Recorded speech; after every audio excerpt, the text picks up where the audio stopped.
Chris Fuller, who just won one of our raffle prizes.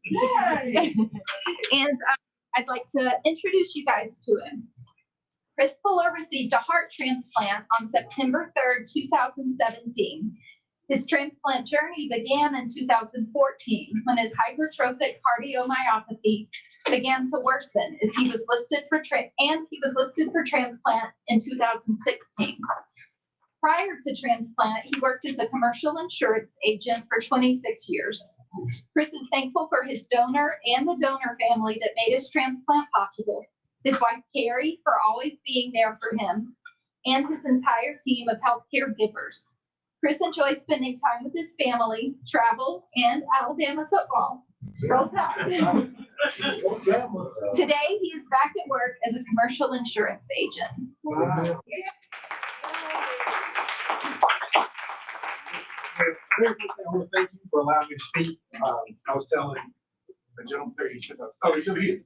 Up there, I got a gift that I can never get back. So what I try to do is get back, is speak and talk to people who are waiting on transplant or been through transplant or anything like that. Secondly, I do want to thank my healthcare team. They did an amazing job taking care of me. I spent 6 months in the hospital, so it was amazing. It's like an extended family. I want to thank my wife. She was instrumental to be here. Donor and donor family. Because honestly, without them, there's no way I would be here today. My heart function is at 5%. Wow. And I was done. So, but who I am is Chris Fuller. I was diagnosed with hypertrophic cardiomyopathy in college. What that is a thickening of the heart muscle and a thickening of the septum in the heart that doesn't allow it to pump blood properly, and the heart becomes non-pliable, so it doesn't pump. When I was actually diagnosed, they knew nothing about it. They didn't know a lot about it. So I don't know if a lot of you are old enough to remember the basketball player Hank Gathers. Mm-hmm. They died playing basketball. That's the same disease that I have. It's hereditary. There's nothing I can do to change it. It's just a hereditary disease. They told me I couldn't play college football anymore, so that's when I transferred to Alabama to watch them play football. And never had a problem. Never thought about it again in my life until I graduated. Later on in life, started seeing a cardiologist. When you have the free physicals with work, your health insurance pay for it. Mm-hmm. High blood pressure, sent me to a cardiologist. They started monitoring it, said, hey, you do have this. I was like, oh, I know I got it. But I never worried about it.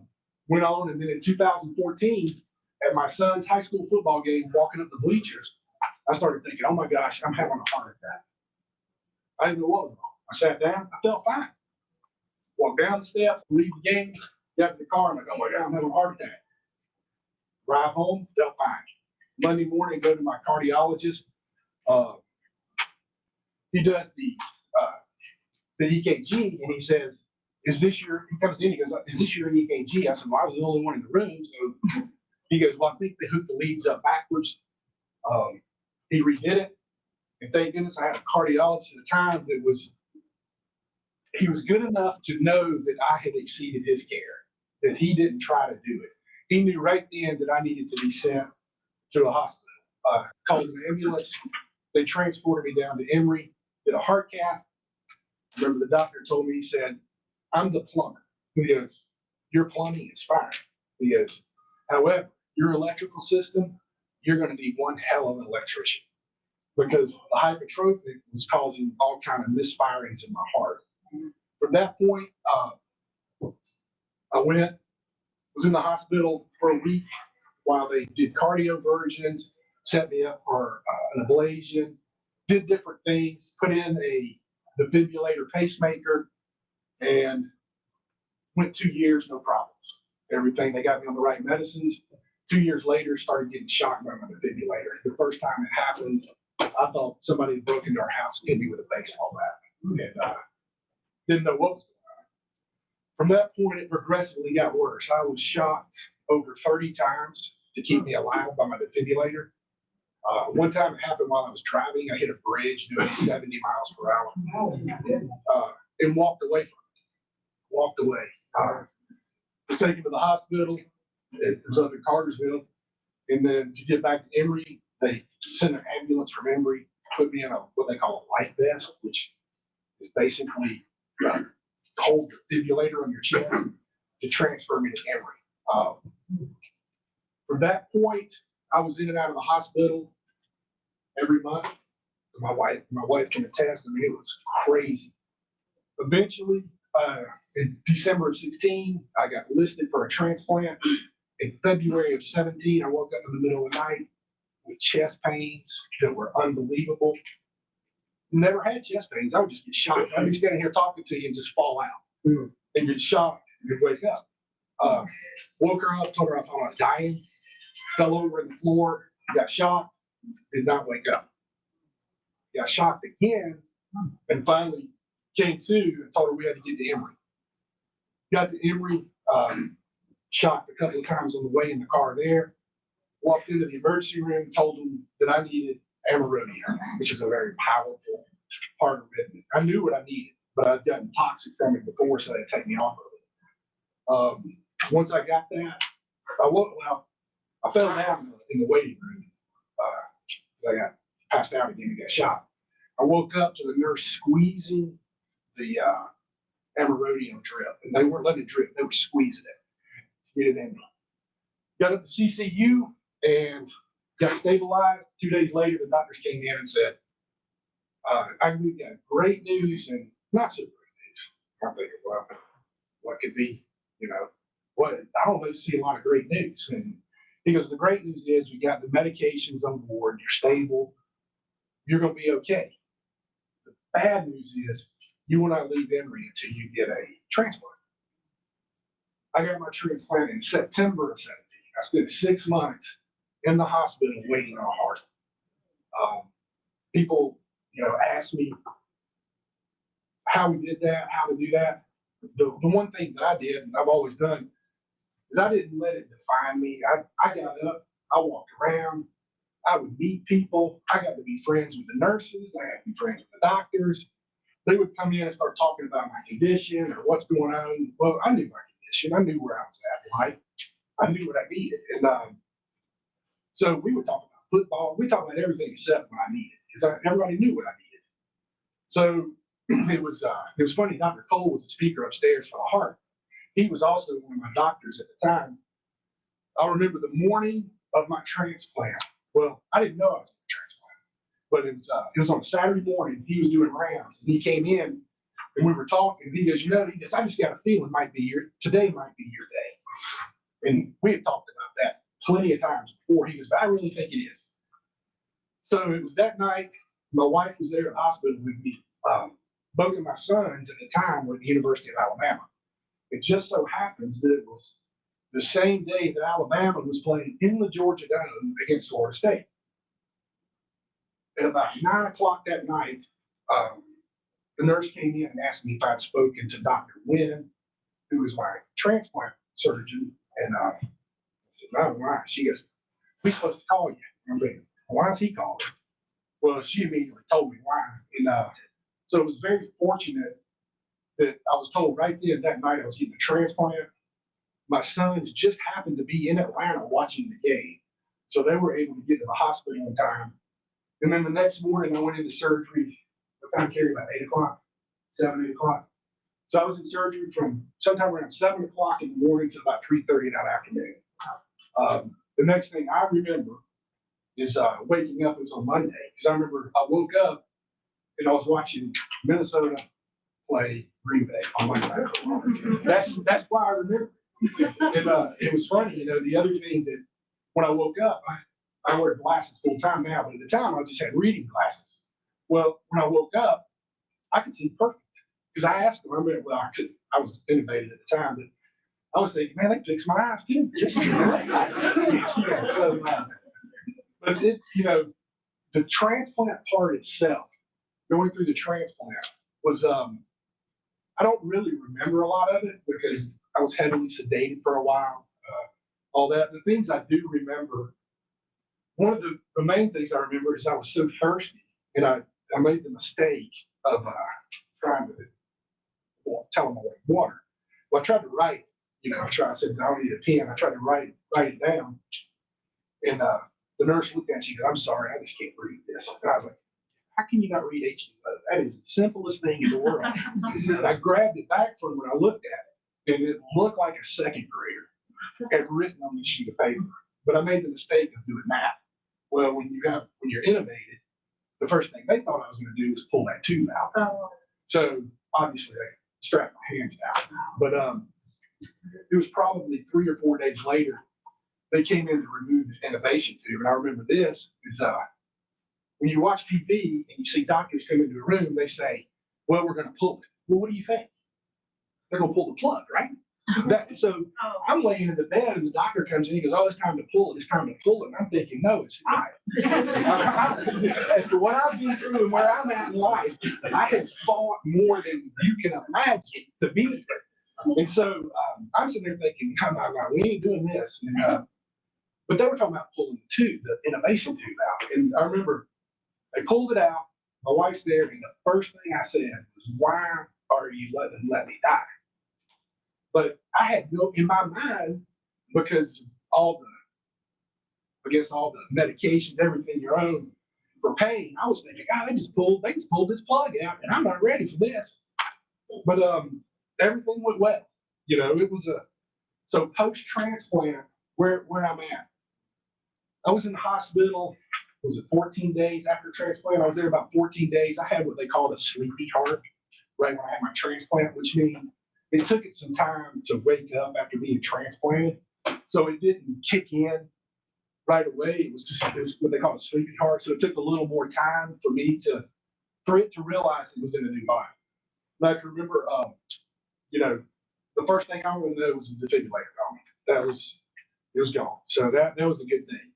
And I remember they have an external pacemaker on you. And I remember the Dr. Vega kept telling me, he said, because when I was in recovery, we'd be laying there and I'd look at it and it would start showing VTAC. And I'm like, oh my gosh, there's no way this is happening again.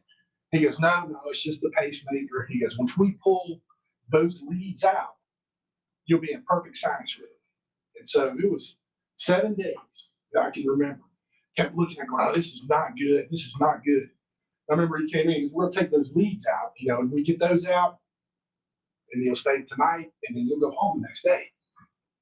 I'm like, are you sure? Because this thing's still showing VTAC and runs and all this. He's no, pulled them out.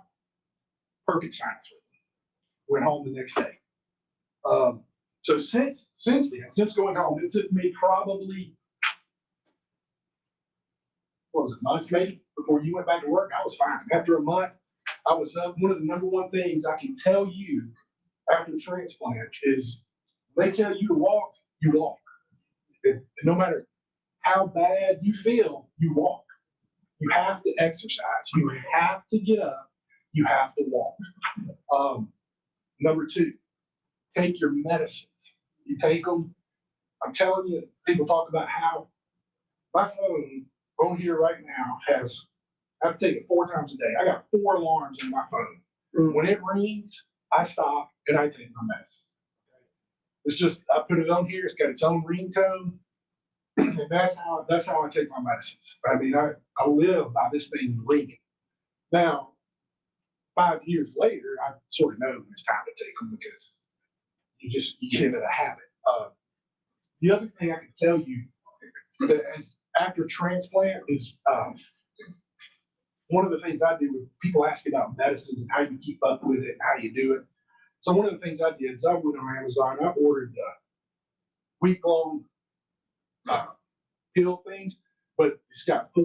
Because I take medicines 4 times a day. So it's got, morning, lunch, dinner, and bedtime. I bought 4 of them. And what I do is that I'm doing it every week, but after that's a lot. You have to put all those pills in there. So I bought 4 of them. Now I do it about a month.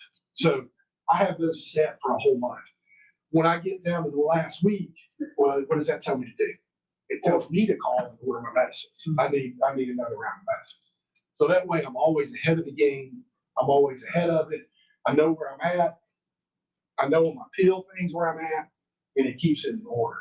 I've gone back to work. I went back to work a year after transplant, right at a year, and I do what I want to do now. I don't let anything limit me. This conference is about the speech is about faces of hope and all that. What I can tell you is that don't ever give up. I mean, one of the things me and my wife would talk about, we never focused, not that there were bad, I mean, there were a lot of bad times. I mean, I'm not going to kid you. There were some rough times, but we didn't focus on that. We always thought that no matter what, somehow, some way, this was going to work out. It was going to happen. Our faith, our belief, our fight, we knew in the end that it would work out, and it did. And there were a lot of rough times and a lot of times that could give you self-doubt. I know a lot of you have been through it. It's people who are waiting. I've walked a mile in your shoes. I know what you've been through. I know what you're going through. I know how it feels. I know that there's times you can doubt what's going on. But all I can tell you is honestly, you're fighting for your life. And that's what I did. I made up my mind that I was not going to let things get me down. And I didn't. And because of that, I think that had a lot to do with it. I think your attitude about what's going on with you and your body and what's happening to you, I think attitude is number one. If you have the wrong attitude, then you're absolutely going to suffer. And you're not helping yourself. Is it easy to fall into that? Absolutely. It's very easy. It's like a bucket of crabs. Every time one tries to get out, another one pulls it down. And that's the way waiting on a transplant is. And what you've got to realize is that you can't keep falling back in that bucket. And you have to, and I'm not saying don't have down times and don't not cry, don't not feel bad, but you got to get up and you've got to move on, because if you don't, you'll stay there. And that's the last thing you want. You have to keep fighting forward, because honestly, you're fighting for your life, and that's the way it is. That's pretty much a quick synopsis of my time. Like I said, it was 2014 when it all started. So, for the past 5 years, life's been very, very good. Knock on wood, I have had no complications, no problems. They adjust the medicines every once in a while. Actually, they started coming down. So that's good. The higher doses. People that once you get there, some of the things you'll deal with is the medicines. The big one that got me there for a while, as your body adjusts to the medicines, and a lot of you that's had transplants know this. I don't know if you had the shakes, the tremors, real bad. I had terrible tremors. I guess it was 2 months after transplant as my body adjusted. I mean, it looked like I had Parkinson's, but eventually your body adjusts to those medicines and that goes away. But otherwise, we're living our best life, doing what we can. So if there's anybody has any questions, as a kidney transplant, I see my nephrologist every 3 months for labs. Mhm. So how often do you do that? So, well, early on, like the first year, you start out doing biopsy stuff every week. Then it goes to every month. Now at 5 years, I just now went to every year. So in the fourth year, it was every 6 months. So I'd have a biopsy at 6 months and have a complete heart cath in a year. So now I'll have a heart cath once a year. However, I do go every 2 months and do blood work. We have to do the blood work so they can check your hemoglobin levels and cell step levels and all your other numbers so they can adjust medicine for you too. Anybody else have any questions or anything like that? Congratulations on your journey. Yeah. It's 5 years in September. So Thank you. Thank you, Chris. Yep. Oh, I'm sorry. Hi. Hey. Hi, congratulations. I was just wondering, did you utilize any supports during your journey? You obviously your beautiful wife there and you spoke to your faith, but do you have any other supports that you Yeah, so going through it, I'll be honest, my healthcare team, I'm a pretty outgoing person. I'm in sales. So I didn't sit in the room and sulk. I got out and I knew everybody from the lady that cleaned the room, that brought me food. I knew them all.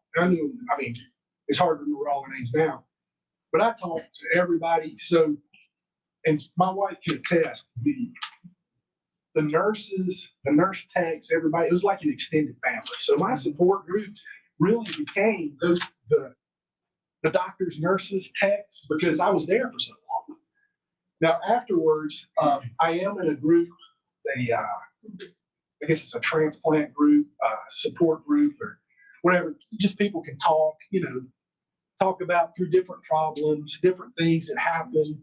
The big issue for the past 2 years has always been COVID, but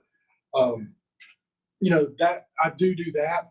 We meet once a month, and some of it's about talking about mentoring, being a mentor for other patients and other people waiting to go through a transplant. And I love doing that. Even when I go into the hospital and have a heart cath or have a biopsy, if there's someone there, a lot of times even the transplant coordinators ask me to talk to. That's, for me, that's my mental fitness, is talking to people and telling my story and trying to give them hope and trying to, I tell everybody, you're fighting for your life. So you've got to view it that way. And so if the doctor says, stop eating salt, guess what? Stop eating salt. When I was in the hospital, 200 milligrams of salt a day is all I can have. That ain't a lot of salt. And 2 liters of any fluid, and that includes ice. So, they said, they were talking about people with the heart up there, what do you want to eat once you get your transplant? I always, the nurses, when they leave the room, always say, is there anything we can get you? Mm-hmm. And I'd always say, yeah, I want 12 wings and a pitcher of beer. That's not it, obviously. But once I had my transplant, we were talking, I asked them, I said, can I go eat wings and get a pitcher of beer? And they're like, I suggest a couple of pitchers of beer. So, on moderation, of course. But, that my big thing for mental health is talking about it and letting people know my story. And hopefully they can see. I went through a lot. I got shocked 30-something times to stay alive. I was in like I said, that car wreck should have killed me. It didn't. And so there is hope. You got to keep fighting. And I hope that helps you. And we have one more question. Can you say that one more time? The salt, just repeat one more time. Hey, I can tell you this. No salt is not a substitute. That stuff's terrible. And I can tell you that no salt ketchup and no salt mustard are 2 of the worst things you can do. I can tell you that. But I did. It was a lot easier for me, and I'll tell you why. I was in the hospital. They wouldn't give it to me. I had no way to get it. So when they brought me a meal, it was a no sodium meal. I had no salt. So when you're out of the hospital, it's a little harder. So I was going to say, that brings up, and you mentioned support. I did not mention earlier when I was going through the GTF programs, and I hate that I didn't mention it then, but we do also have a support group that meets virtually once a month. It's the 3rd Thursday of every month. It's for all organ groups, Okay. Pre and post-transplant patients. And if you're interested in that, you can get information on our website. Today, you can sign up on a sign-up sheet we have on the GTF table. And there's also a flyer on the GTF table that lists some of the activities we have for the rest of the year, including our support group. So we would love for you to be a part of it. And we'll put that in the handout section. There's another angel in the room with the support group. Exactly. Yes. I tell you all to say it. And Thank you, Chris. Thanks, Chris. So next we have another Faces of Hope duo speakers. Ajay is a kidney transplant recipient from 2017. His journey started when he went to his doctor for a routine annual checkup in 2014. He was diagnosed with stage 5 chronic kidney disease. He is an IT professional and took a short 6-month break from work in 2017. He's very lively and a positive person. Ritu Sharma, his wife, is his living donor. They have been married.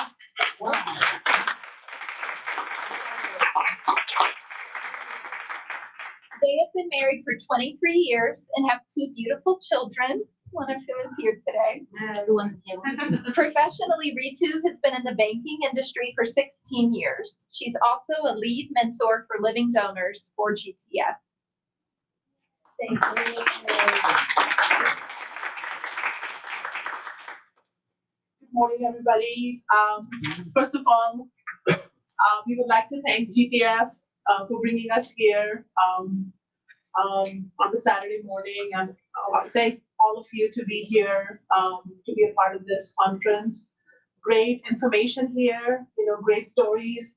Chris, your story is very, very inspiring. It just touches our heart when we hear stories like that, and we're so happy that you're doing well. So. This is my husband AJ. My name is Ritu. We are here this morning to tell our story. We personally feel that when you share your story, you somehow connect with people better, and you somehow rekindle hope and faith. Ever since we've been through this process, going through the transplant, we've started talking about our story more. There's a lot of people out there who, when they hear your story, it just connects somehow. That's what happened to us too, when we were going through that process. So that's the reason we are here. And, if you guys have any questions while we're telling our story, please let us know. We'll be happy to answer. He was a recipient, I was a donor, I was also a caregiver. So we can actually talk about a whole lot from different angles. So if you have any questions at all, please let us know. We've been married for almost 24 years now, 2 beautiful children. Our older child he lives in Athens, he's in college, and that's our 14-year-old. And I'll just give it to AJ from here. Yeah, hi, everybody, and thank you for coming on Saturday. And thank you you're amazing, and I salute you. And I was kind of relating with you. I am kidney side, you were from the heart side, but it was really a journey, and that's, so Barbara already mentioned about it, like how it started. So I'm always like active, playing tennis, jumping on the boulders from here to there, on amicalolas and all those waterfalls. So I use a lot of laptop work and all that, and got to know that my disc is having some problem. And I thought, okay, a colleague of mine went to the doctor. She got a cast. Why don't I go and take it out? And the funny part happened is that she said, okay, you are here. Let's go for your lab work. And in the evening, while coming back from the work, I got a call late evening from my PCP, which I never heard that doctors are calling you late evening. And she said, Mr. Sharma, you have to immediately go and see a nephrologist and this and that. And I had no idea what she's talking about, because I know that, okay, you have a fever, you have this and that. With basic medical knowledge, I was pretty qualified onto that side, but that was overqualification for me. So went back home, talked to her. I said, she called up and she was saying something, nephra, I don't know. And she said, why don't you Google it? And we Google it. And said, she's talking about something kidney. And, that's how the story started. And we actually again got a call back, and she said, we want to run another lab work for you. And that's where we had another lab work. And she said, I'm going to refer you to the nephrologist. Now, what happened is that I was so much in shock. I was so much in confusion. I was like, why the hell it is happening with me? What did I do wrong? All those kind of thoughts were going around. I said, I was kind of in denial mode. I said, no, man, I'm healthy. I play tennis. I do this. I go for swimming. I jump on the boulders. Why it is happening with me? But, there is a fact. It happens. You just cannot avoid it. You try to avoid it within your mindset, but eventually it is there. You have to face it. It took us some time. And we were like, oh God, who is going to be there? As Ritu already mentioned, we are a first generation migrant came from India and he didn't have too much of family support around. And, there is always saying, you'll find God. It's everywhere. It's just he approaches or she approaches to you. That's where we found the doctors. So we have Kaiser as an insurance. Basically, on that day, alarm us something. We found a nephrologist, and he was amazing, Dr. Nirwan Mukherjee, sorry. And he was kind of preparing, and I was like, I'll challenge you from stage 5, I'll go to stage 4, all those kind of dialogues. We do it, try to show how strong you are. But fact is, this is a process you have to follow. And that's where we have to follow that process. Eventually, we were, kind of trying to digest all those things, and it was taking so much of time for us. So when we went to see the nephrologist, and I went for all pointers because I really wanted to know what exactly is going on. Up till then, we were like, okay, we can somehow just, he was at CKD5 when he was diagnosed, and he had no symptoms at all, nothing at all, no alarms. It just came upon us. So when we went to see the nephrologist, he mentioned transplant. And when he said that word, it was like, okay, this is not going anywhere. This is huge, no amount of prayers or, help or diet or exercise is going to help. We are vegetarians. We're very, very cautious on, home cooked meals from the beginning. We were very, very diet conscious. But it just came upon us. So when he mentioned that, he said, because he's CKD5, you guys can just go ahead and enroll. Usually if you're CKD3 or, 4, they want you to wait a little bit before you can enroll. I don't know how it is now. It used to be like that at that time. So, and he referred us to Piedmont. Thank God. We just, it was such a smooth journey after we got on here. So, we went, this happened in, I think, August of 2014. And by October, he was already enrolled. So we came in here to get him evaluated to be a transplant candidate. It was a very, very smooth process. I don't know, has anybody gone through that process recently here? Okay. So it was a couple of days that we had to be here. And, luckily he was a good candidate for that. So once we got him enrolled, it was some peace of mind. Like we were like, okay, so he's on the list. He's going to, whenever time comes, he's gonna get a kidney. Not aware that the list is so long. There's other things that go into it. After he got enrolled, got back home, got back to life, his work, my work. Kids were growing up at that time. We just kind of maintained his numbers, and CKD5 didn't let it drop just with diet and just lifestyle. We were able to do it for about a year. A little over a year. And then I think a year later, when he went to see his nephrologist, he said, it's time for you guys to prepare for dialysis. Up till then, we would talk about transplant, but, like a living donor transplant, but we thought, okay, he's already listed, that would just work. When he said, when we talked about the dialysis, we talked about transplant again, and we were like, okay, let's see how this is going to work. We went to the class to pick what kind of dialysis would be best for us. And I thought, so they told us, there are different kind of, Dr. Whoop already mentioned about it. So I picked up peritoneum. And the reason was that, I was seeing my kids were they're pretty young, they were growing. It was me, I just don't want to prove myself that I'm getting tired, though I was getting tired. I just wanted to set up something in front of them, right? So, and they were little, the family pressure is also there, the work pressure is also there, but I just wanted to spend good time with them. The peritoneal helps me is, I wanted to take them out to the beach and all that, and we did that. The good part with me, with the peritoneal, another reason was whole day, being in sales, I was in technical sales, talking to customer, how to do this and that kind of stuff. So it was whole day travel, you reach, you go back to your home, put the machine back in, and then morning you wake up, it's all done.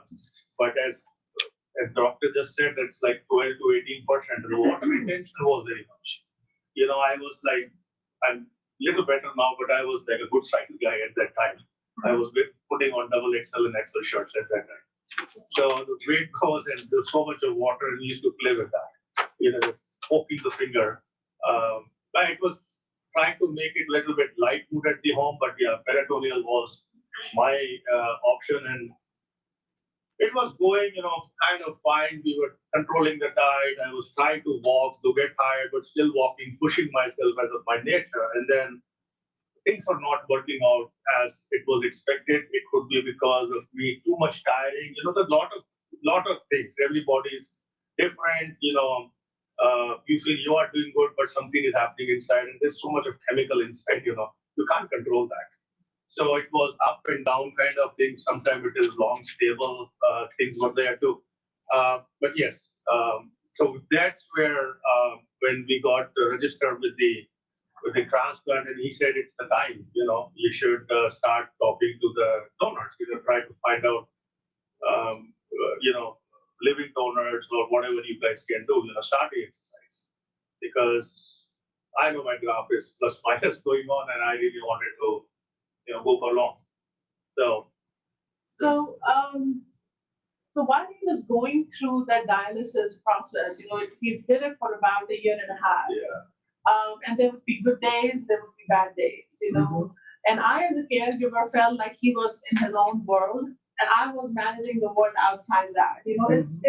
It's hard to understand if you're not, but there is a lot that goes on when you have somebody that you're caring for that's going through that process. So, and in the meanwhile, while he was doing his dialysis, we were trying to, talk to family a little bit. Again, we talked about different cultures. In our culture, it's the same thing. We don't talk about disease a whole lot. So, we didn't talk in detail to anybody, back home. We were born and raised in India. They knew that, we had this issue, but, we never talked about having a living donor from family or from friends. So while he was going through the dialysis for a year, we were trying to reach out to people to see, if there's somebody. For me, I had this thing in mind, but it was a very hard decision because we didn't have any support here. With 2 children and a sick husband, it was hard for me to decide if I should do it. Would I be able to take care of the family after the surgery? What if something happens to him? So it was not an easy decision for me. I even went back to India. I don't know if you guys are aware, but there is kind of a black market there for kidneys. I went back there to see if I can, maybe take him there and get it done there. Didn't appeal at all. So I came back and I was like, okay, I'm doing this. Nothing is working out. Let's just go in. And I feel that once you decide, once you step over that fear of anything, I think everything just starts falling in place. That's how I felt. So I came in. Barbara was my coordinator here. Denise was his. Just a great, great team. I cannot talk enough about how great the team was here. So I went in to get tested to be a donor, and I was thinking I will be a paired donor. I never thought that I would be a perfect match for them. So I went in. I was like, okay, and when they came back with the results, it was like you are a perfect match for him. And I was like, okay, so that would work perfect. That was great news. So once we got that news, it was like, okay, what about all the other logistics of, managing the house, finances, with me on bed, his transplant, with no support here. That was a lot to go through. So we reached out to family and friends. We did a couple of, we came for the meetings there to see, what's the process. We did a fundraiser. We did the GoFundMe. So when our friends here, we've been here for 24 years now, so we have a lot of friends all over US. So when all our friends got to know about it, a lot of support poured in. We had like meal train set. There were people who were willing to come in to take care, drive him to his appointments and stuff with baby on bed. So we processed all of that, and then we finalized. We had a very good plan in place. I felt, and that's when we finalized our date for the transplant. it was actually, there were so many things going in the mind, like, as she already put it, that there was time my BP shoots up. I'm going for my dialysis. I remember that was Fresenius Medical Care on exit 4. And Mary over there, she said, she checked my BP and she said, Mr. Sharma, hold on, I have to call 911. I said, what happened? She said, no, your BP is too high. And I said, give me 5 minutes and go for my meditation. Meditation helps in lowering your BP. That's what I find. It worked out for me. And after that, I'm just going back to the home and I'm just taking my rest for those kind of things. But once everything is heading towards the, we got everything done. Basically, your name was very common in our home. All the doctors' names. That's how it happens, right? So eventually, the day comes. We were there. She was in the other room, and I was in the other room, and it took me, I think 4 days. I went there earlier, and they say, "Oh, your sodium is high." They sent me back. I got another dialysis, and then after 2 days, they admitted me. And what is now? It's fifth year. Fifth year. August 3rd was the fifth year for us. Wow. And we are happy. She's fine. She's my hero. I always. Yeah. One way, on another way, if I look at my life, I'm very thankful. And because in my first life, pre-transplant, I was enjoying my life.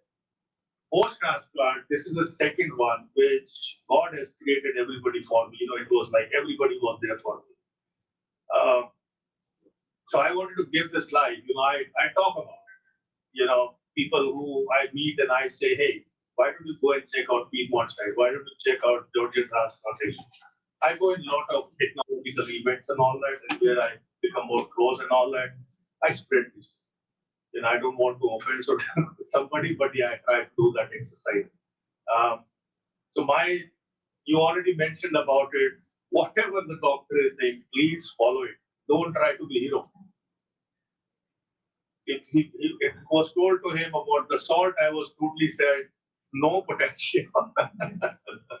I love spinach, I love tomatoes. No, you can't. You can watch it. And now, I was allowed to have a pomegranate at that time, but now I cannot have it. So there are certain restrictions, which is fine. Hey, you have a life, right? God has written everybody's story. How you want to write words, that's important. So, my take from this journey was, just take one day at a time. Don't look too far ahead. Just take your small step. Just do what's needed for today, and tomorrow will come. When we were going through the process, right before transplant, we were very low in our finances. I was working part-time. He was not working. It was a very, very hard time. And we have gone through those ups and downs.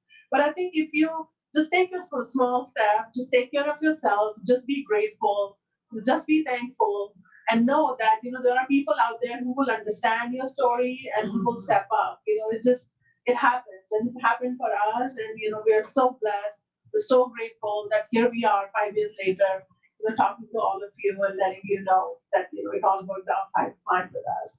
He's had no rejections in 5 years, knock on wood. So that is great.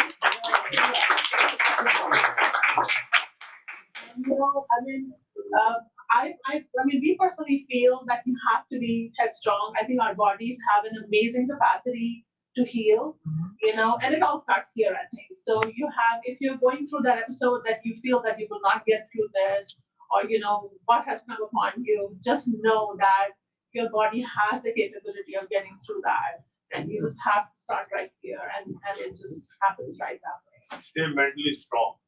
Yeah, there's a quote that I would like to say. It's from UNOS, and it's very, very appealing. It says, "Without the organ donor, there is no story, no hope, no transplant.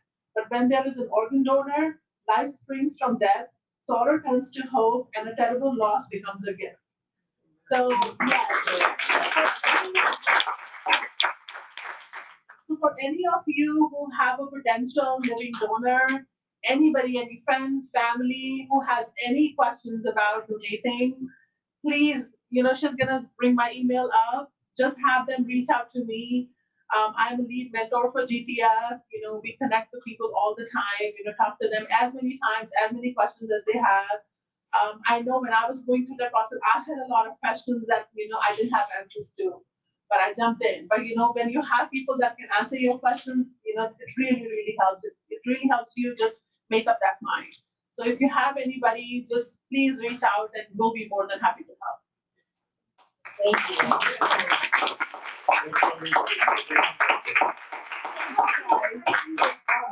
How long did it take you to get better after surgery? So because I was a caregiver, I took almost 6 weeks off work.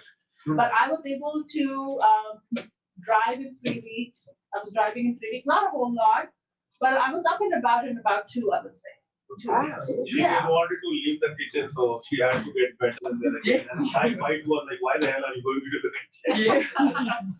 Yeah. Yes, it did take me very long. Yes.